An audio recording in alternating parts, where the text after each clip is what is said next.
اعوذ باللہ من الشیطان الرجیم بسم اللہ الرحمن الرحیم۔ اب اس سورہ مبارکہ کا یہ ایک اہم ترین مضمون آ رہا ہے اور وہ ہے فے کا مال غنیمت۔ جب جنگ ہو اور جنگ کے نتیجے میں جو بھی مال ملے وہ مال غنیمت ہے، اس کا حکم سورہ انفال میں آ چکا۔ خمس جو ہے پانچواں حصہ اللہ اور اس کے رسول کے لیے اور رسول کے قرابت داروں کے لیے اور مسکینوں کے لیے اور وابن السبیل اور مسافر کے لیے، چار حصے تقسیم ہو جائیں گے مجاہدین کے مابین جنہوں نے جنگ میں حصہ لیا، اور ان میں سے جو سواری والے ہوں گے دوہرا حصہ، اور جو پیدل ہوں گے انہیں اکیلا۔ یہاں اب ذکر ہو رہا ہے کہ جنگ کی نوبت نہیں آئی، لہذا یہ مال فے ہے، یہ غنیمت نہیں ہے، یہ مال فے ہے، اور یہ کل کا کل اللہ اور اس کے رسول کا ہے۔ گویا کہ اس میں کسی کو بھی مسلمان کو کوئی حصہ نہیں ملے گا سوائے اس کے کہ جو اللہ کا رسول کسی کو فقیر کو غریب کو مسکین کو دینا چاہے، وہ الگ بات ہے۔ وما افاء اللہ علی رسولہ، اور جو مال کے ہاتھ لگا دیا ہے اللہ نے اپنے رسول کے، منہم ان سے یعنی بنو نذیر سے، فما اوجفتم علیہ من خیر ولا رکاب، تو دیکھو اے مسلمانوں، تم نے ان پر نہیں دوڑائے نہ اپنے گھوڑے نہ اونٹ، ولیکن اللہ یسلط رسلہ علی من یشاء، یہ تو اللہ کی حکمت ہے، مشیت ہے، اس کی قدرت ہے، اللہ تعالیٰ مسلط کر دیتا ہے اپنے رسولوں کو جس پر چاہتا ہے۔ یہ خاص قدرت خدا بندی سے کہ اللہ نے ان کے دلوں میں رعب ڈال دیا، انہوں نے خود آ کے سرنڈر کر دیا، تو تمہیں تو جنگ کرنے کی نوبت پیش نہیں آئی، لہذا یہ مال غنیمت نہیں ہے۔ تو اللہ علی کل شیء قدیر، اللہ تعالیٰ ہر چیز پر قادر ہے۔ اب یہ حکم آ رہا ہے، ما افاء اللہ علی رسولہ من اہل القری، جو مال بھی ہاتھ لگا دے اللہ اپنے رسول کے ان تمام بستی والوں سے، فللہ وللرسول ولذی القربى والیتامى والمساکین وابن السبیل، اس کا جو مصرف ہے وہ یہ کہ اللہ اور اس کا رسول، اس سے مراد ہے اسلامی ریاست، پھر رسول کے اپنے اخراجات، اپنی ازواج مطہرات کا دار نفقہ، اپنا جو ذمہ داریاں ہیں معاشرتی، پھر رسول کے قرابت دار۔ ظاہر بات ہے ذی القربیٰ جو ہے وہ عام آدمی کے بھی قرابت دار ہیں، ان کے ساتھ حسن سلوک ہوتا ہے، تو رسول کے بھی تو قرابت دار ہیں، اور رسول کا کوئی اور ذریعہ معاش تو ہے نہیں۔ والیتامى والمساکین وابن السبیل، باقی اس کے علاوہ جو بھی مستحق ہیں، فقراء ہیں، غریب ہیں اور ان کے لیے محتاج ہیں۔ کہ لا یکون دولۃ بین الاغنیاء منکم، اور یہ اہم ترین اسٹیٹمنٹ آف آبجیکٹیوز ہے۔ مقصد کیا ہے؟ کہ لا یکون، تاکہ ایسا نہ ہو کہ دولت تمہارے امیروں ہی کے مابین چکر لگاتی رہے۔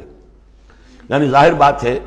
کہ اب جو لوگ بھی جو جنگ میں حصہ لیا ہے، جن کے پاس گھوڑے بھی تھے اور اونٹ بھی تھے، اب ان کو دگنے حصے مل جاتے سارے اس مال میں سے، تو گویا کہ جو لوگ پہلے ہی سے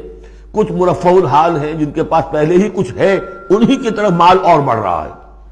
اور جو بیچارے غریب ہیں وہاں کے، وہ گویا کہ اس سے ان کی غربت کے ازالے کی کوئی شکل نہیں ہو پائے گی۔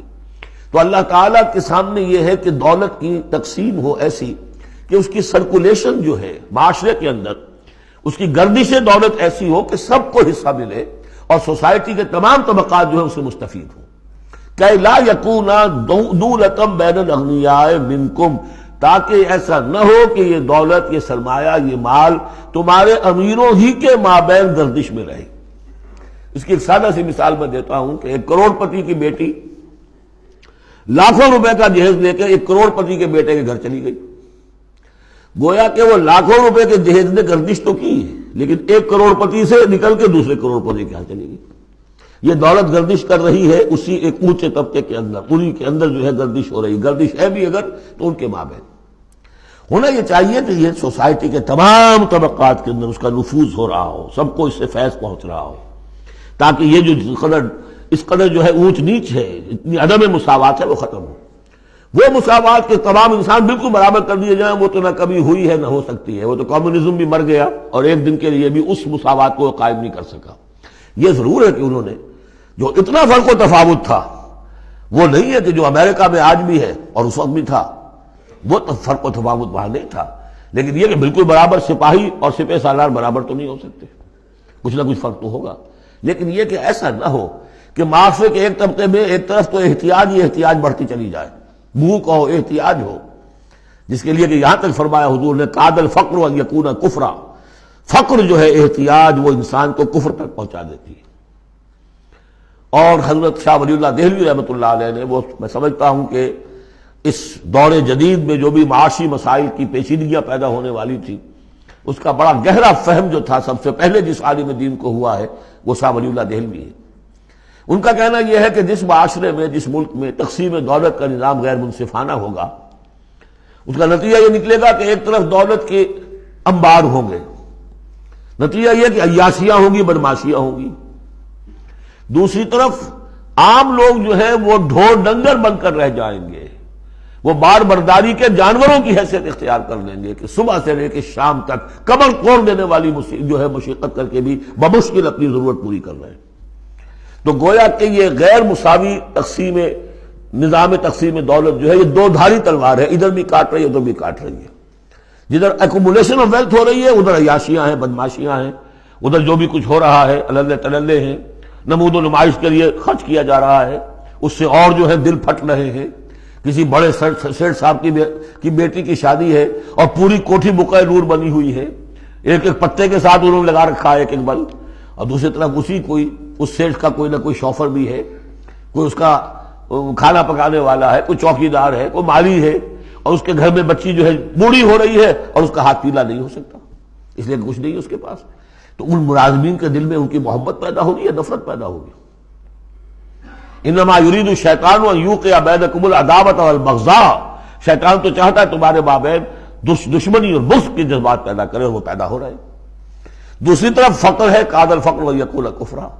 تو اس میں یہ ہے کہ ضرورت ہے کہ لا یکون دولۃ بین الاغنیاء منکم، نظام ایسا ہونا چاہیے کہ منصفانہ عادلانہ تقسیم ہو دولت کی، اور اس طرح سے مستقل طبقات بن کر نہ رہ جائے۔ وما آتاکم الرسول فخذوہ، اب ظاہر بات ہے کہ اس وقت فوری طور پر تو بڑا دھکا لگا ہوگا نا، اوس اور خزرج کے مسلمان جو تھے وہ جب آئے تھے محاصرہ کیا تھا، توقع انہیں یہ ہوگی کہ مال غنیمت میں سے ہمیں ملے گا، تو فوری طور پر یہ سمجھ لیں آخر انسان تھے، فرشتے تو نہیں تھے نا، تو انہیں یقیناً کو ایک دھکا سا لگا ہوگا، شوق پہنچا ہوگا۔ لہذا اب اس کے لیے جو بھی ایک ایمان کو ان کے جو ہے اپیل کیا جا رہا ہے، وما آتاکم الرسول فخذوہ، اور دیکھو جو رسول تمہیں دے دے وہ لے لو، وما نہاکم عنہ فانتہوا، اور جس چیز سے روک دے رک جاؤ، واتقوا اللہ، اللہ کا تقوی اختیار کرو، ان اللہ شدید العقاب، اللہ تعالی سزا دینے میں بہت سخت ہے۔ صدق اللہ العظیم۔